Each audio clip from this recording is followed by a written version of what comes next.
So if Gyökeres and Osimhen are off the cards, most likely due to their price tags, Liam Delap seems like the striker who's next on Manchester United's list. And I think Liam Delap shares an attribute with both Viktor Gyökeres and Andrei Shevchenko that is massively underrated in the modern game. And so in this video I'm going to be analysing why Delap is so unique as a centre forward, before then coming on to a few underrated options, including Italy's answer to Jamie Vardy, as well as a Crystal Palace flop, and a perfect example of a modern day poacher. But let's start with Liam Delap. What makes him so unique as a centre forward? Well, it's his ability to progress the ball forward on his own, using his powerful ball carrying ability and dribbling. Why is this so important though? Well, just think about it logically. If you have a centre forward who you can play direct passes into, whether this is directly into their feet or into the channel for them to run onto, and he has the ability to turn the defender and drive the ball forward into a dangerous position in the final third, this enables your side to more efficiently get into chance creating positions, because rather than having to rely on two or more players to link play with precise passes, playing through the opposition's defensive shape, progressing the ball from the defensive or middle third into the final third,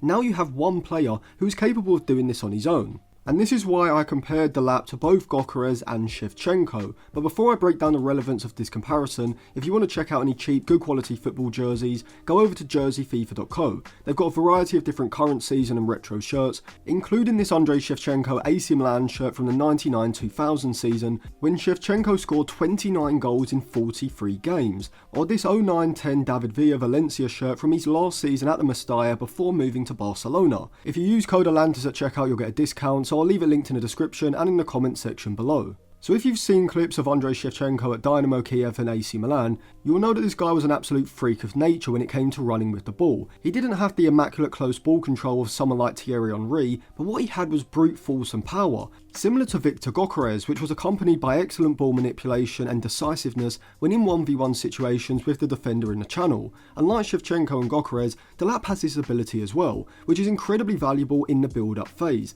When United can initially set up like they're going to play out from the back, play through the pressure, dropping the wing-backs in the midfield deep to the edge of the box, dragging the opposition's midfield line high and enticing an aggressive press, with the interior forwards also able to use their deeper movement to drag the fullbacks high, but also narrow, leaving a centre forward like Delap 1v1 or 2v2 against the centre backs, opening up the opportunity for United to go more direct from one of the deeper players in the defensive third, looking to find Delap's chest or feet with his back to goal, or release him into the channel where the space is, wherefrom he can now look to set up a 1v1 situation with the defender out wide, allowing him to use his powerful ball carrying ability to progress the ball into the final third, which sets up the attack like a counter-attack despite the opportunity coming from United's build-up phase in settled possession, and this is what is known as an artificial counter-attack. And you can see just how good Delap is at doing this from his FB ref report in the Premier League this season. You can see that he ranks around the 70th to 80th percentile range for his progressive carries and carries into the final third and penalty area, whilst also sitting in the 85th percentile for his successful take-ons and the 93rd for the percentage of take-ons he completes as well. So insert Delap into this United side, and instantly, if used correctly, this should make United a lot more efficient at progressing the ball from the defensive to the final third. And if you look at Delap's skill set, you can't help but see the stylistic comparisons with Viktor Gyökeres. And this is part of the reason I would say Delap's potential is higher than Højlund's. And that's because even if you give both Delap and Højlund elite level goal scoring ability, Delap would still be the better player, because he offers so much more in terms of ball progression through the middle into the final third, whilst just being better technically when out wide and having to find a cross or when linking play with his back to goal. Now Delap isn't an elite level goal scorer at the moment, certainly not. It will probably take him 2 to 3 years at least to reach that level if he ever does. But you can see from the eye test that he has the composure and the technique in a variety of different positions inside of the box, as well as the ability to work shooting positions for himself with ball manipulation, alongside his all-round skill set that means that once he improves his goal scoring, even by 20 to 25%, he's going to be one of the most complete centre forwards in the Premier League, if not the world. Now if United wanted a centre forward who was a more refined, proven and clinical goal scorer compared with Delap, they would have to compromise with age profile, overall skill set, or probably both. I think someone like Osimhen could be a good stopgap option for around £20 to £25 million. He's exceptional in the air, which I've spoken about many times over the last few months, being something that United should be focusing on, as having an elite level aerial threat partnered with a crossing specialist would allow United to consistently create high value chances, even against sides like Palace and Forest who are going to sit deep and compact and close off the space centrally between the lines. However, two better options than Osimhen, who would cost slightly more and are also a year or two older, are Alexander Soloff at Atletico Madrid and Patrick Schick at Bayer Leverkusen. Both players turned 29 in December and January respectively, and even though some people may completely disregard them because of this, considering most elite level strikers actually hit their peak around 28 to 32, if you could sign either Schick or Sorloth for around 30 to a maximum of £35 million, you could consider a better deal than signing Liam Delap for £40 million, at least over the next 2 to 4 years. And that's because I think Schick and Sorloth have developed significantly over the past few seasons, to the point where I think both players could come into the Premier League and hit the sort of goal scoring numbers that we're seeing from Chris Wood at Nottingham Forest this season. From the eye test, you can see that both strikers are specialist box finishers, with Schick having a knack for finding space inside of the box and redirecting first time shots on goal, while Sorloth's brute physicality and ability to finish powerfully or subtly, alongside both players' aerial ability, makes both Sorloth and Schick two of the most underrated strikers in the world at the moment in my opinion, and if the eye test wasn't clear enough, the stats certainly paint a vivid picture. See, in terms of non-penalty goals and non-penalty XG, the two most important stats for a centre forward in terms of goal scoring, over the past 365 days, when compared against every other forward in Europe's top 5 leagues, Schick ranks in the top 1% for his non-penalty goals and the top 3% for his non-penalty XG, which he also overperforms by a massive 0.24 per 90, showing that Schick is not just a striker on a hot streak, massively overperforming his non-penalty XG at an unsustainable rate, but someone who's able to consistently find himself in goal-scoring positions, primarily down to his movement and offensive instincts inside of the box. Sorloth as well ranks incredibly highly for these metrics, sitting in the top 2% for his non-penalty goals with 0.84 per 90, and a 94th percentile for his non-penalty XG, which like Patrick Schick he's overperformed by a significant amount, 0.21 per 90 to be precise. Now this may lead you to question why either player hasn't been regarded as one of Europe's top strikers for the last few seasons, and that's mainly because despite having very impressive goal scoring seasons, they've been sandwiched between either injury hit or just inconsistent campaigns. However, I think both players are coming into their prime, and the stats show that both players are a lot more consistent, to the point where statistically, both Schick and Sorloth have to be considered two of the best goal scorers in Europe, without a doubt a level or two above Delap at the moment in terms of current goal scoring ability.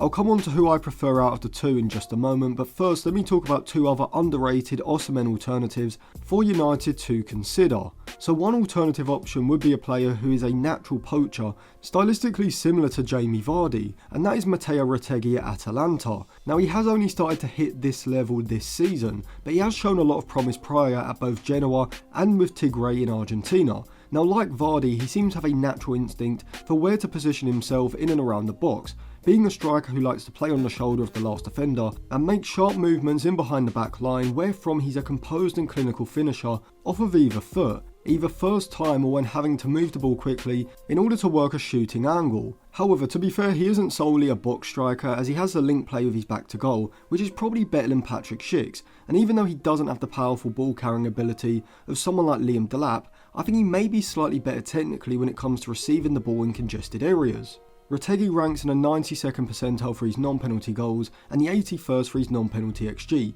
which he's overperforming by 0.23 per 90. However, my only issue with Retegui is that given his age, he doesn't have the same sort of track record over the past few seasons as either Sorloth or Schick, but at the age of 25, 26 at the end of April, this is the part of his career where he should be approaching his peak, and so he's definitely someone that United and other top clubs around Europe should be keeping an eye on. Victor Boniface also falls into this category. Statistically, like the other three I've mentioned, Boniface also looks very impressive, ranking around the 90th to 95th percentile for his non-penalty goals and non-penalty XG. However, Boniface stylistically is a lot closer to Delap and Gyökeres in terms of being a very good dribbler and ball progressor, as seen by the possession section of his FB Ref report, and in terms of his skill set, without a doubt, Boniface is one of the most complete centre forwards around. Quick, physically dominant, pretty good in the air, technically good when linking play with his back to goal, a capable ball progressor, as well as having the goal scoring output that does suggest that he could be a 15 goal a season Premier League striker.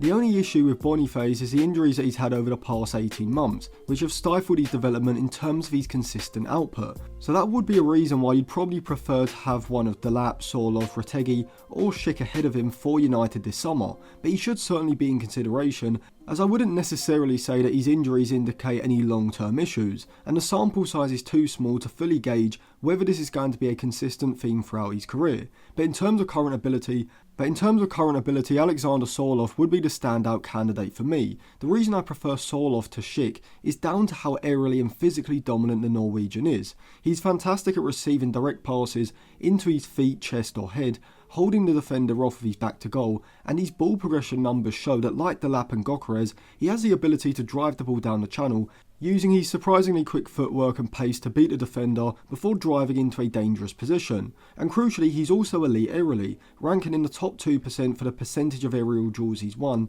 and the 92nd percentile for the amount of aerial duels he's won as well, making him the perfect Osimhen alternative stylistically in terms of someone who could form a deadly partnership with a crossing specialist. Given his age, the maximum I would pay is £35 million, which, considering Atletico signed him for around £27 million in the summer, could be a valuation that Atletico accept. And if you can get 3 or 4 years out of Sorloth in the Premier League at the level he's currently at, that could make a significant difference to where United finish compared with signing more of an unproven and less clinical striker. Now, I'm not fully decided on who the Osimhen alternative will be. I'm still debating between Sorloth and Delap, so I'll do a follow-up video going into detail on both players. So make sure you subscribe to the channel for that, and if you do want to check out any cheap, good quality football jerseys, go over to Jersey FIFA. You can use code Atlantis at checkout, and I'll leave it linked in the description and in the comments section below. And if you do want to check out my articles on Patreon, or sign up to the in-game Instagram group chat, I'll leave that linked on the end screen now as well.